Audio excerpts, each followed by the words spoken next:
2024년 9월 12일 연중 제23주간 목요일 제1독서 사도 바오로의 코린토일서 말씀입니다. 형제 여러분, 지식은 교만하게 하고 사랑은 성장하게 합니다. 자기가 무엇을 안다고 생각하는 사람은 마땅히 알아야 할 것을 아직 알지 못합니다. 그러나 하느님을 사랑하는 사람은 하느님께서도 그를 알아주십니다.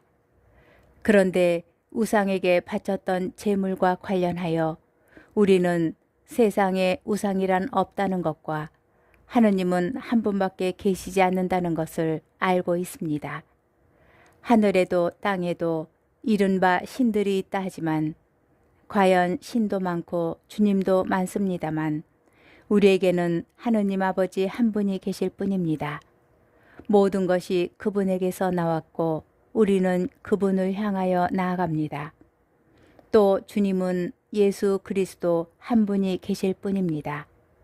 모든 것이 그분으로 말미암아 있고 우리도 그분으로 말미암아 존재합니다. 그렇지만 누구나 다 지식이 있는 것은 아닙니다. 어떤 이들은 아직까지도 우상에 익숙해져 있기 때문에 우상에게 바쳤던 제물을 정말로 그렇게 알고 먹습니다. 그리고 그들의 약한 양심이 더럽혀집니다. 그래서 약한 그 사람은 그대의 지식 때문에 멸망하게 됩니다. 그리스도께서는 그 형제를 위해서도 돌아가셨습니다. 여러분이 이렇게 형제들에게 죄를 짓고 약한 그들의 양심에 상처를 입히는 것은 그리스도께 죄를 짓는 것입니다. 그러므로 음식이 내 형제를 죄짓게 한다면 나는 내 형제를 죄짓게 하지 않도록 차라리 고기를 영영 먹지 않겠습니다. 주님의 말씀입니다. 복음 루카복음 6장 27절에서 38절의 말씀입니다. 그때에 예수님께서 제자들에게 말씀하셨다. 내 말을 듣고 있는 너희에게 내가 말한다. 너희는 원수를 사랑하여라. 너희를 미워하는 자들에게 잘해주고 너희를 저주하는 자들에게 축복하며 너희를 학대하는 자들을 위하여 기도하여라. 내 뺨을 때리는 자에게 다른 뺨을 내밀고 내 겉옷을 가져가는 자는 속옷도 가져가게 내버려 두어라. 달라고 하면 누구에게나 주고 내 것을 가져가는 이에게서 되찾으려고 하지 마라. 남이 너희에게 해주기를 바라는 그대로 너희도 남에게 해주어라. 너희가 자기를 사랑하는 이들만 사랑한다면 무슨 인정을 받겠느냐? 죄인들도 자기를 사랑하는 이들은 사랑한다. 너희가 자기에게 잘해주는 이들에게만 잘해준다면 무슨 인정을 받겠느냐? 죄인들도 그것은 한다. 너희가 도로 받을 가망에 있는 이들에게만 구워준다면 무슨 인정을 받겠느냐? 죄인들도 고스란히 대받을 요량으로 서로 구워준다. 그러나 너희는 원수를 사랑하여라. 그에게 잘해주고 아무것도 바라지 말고 구워주어라. 그러면 너희가 받을 상이 클 것이다. 그리고 너희는 지극히 높으신 분의 자녀가 될 것이다. 그분께서는 은혜를 모르는 자들과 악한 자들에게도 인자하시기 때문이다.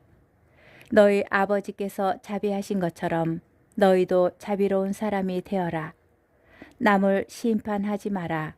그러면 너희도 심판받지 않을 것이다. 남을 단죄하지 마라. 그러면 너희도 단죄받지 않을 것이다. 용서하여라. 그러면 너희도 용서받을 것이다. 주어라. 그러면 너희도 받을 것이다. 누르고 흔들어서 넘치도록 후하게 되어 너희 품에 담아주실 것이다. 너희가 대질하는 바로 그대로 너희도 대받을 것이다. 주님의 말씀입니다. 오늘의 묵상.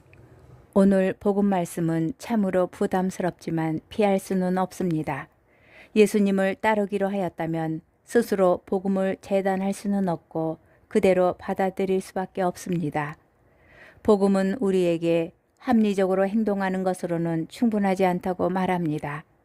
나에게 잘하는 사람에게 잘하고 나쁘게 하는 사람에게 나쁘게 대하는 것은 자연스러운 현상입니다.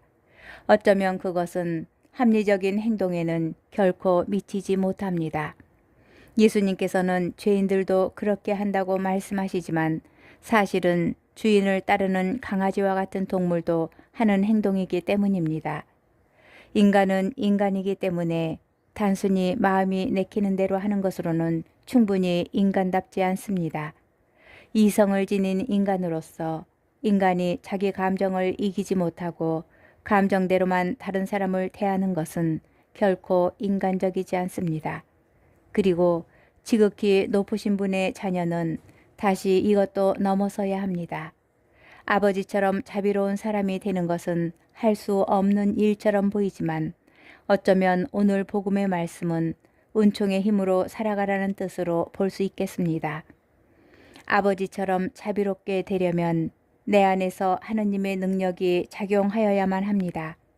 하느님의 능력이 내 안에 살아있다면 분명 그 능력을 받지 않은 사람과는 삶이 달라야 할 것입니다.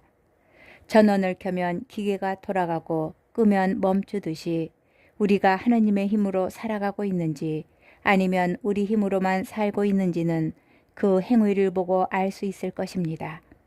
내 안에서 하느님의 능력이 움직이고 있는지 살펴봅시다.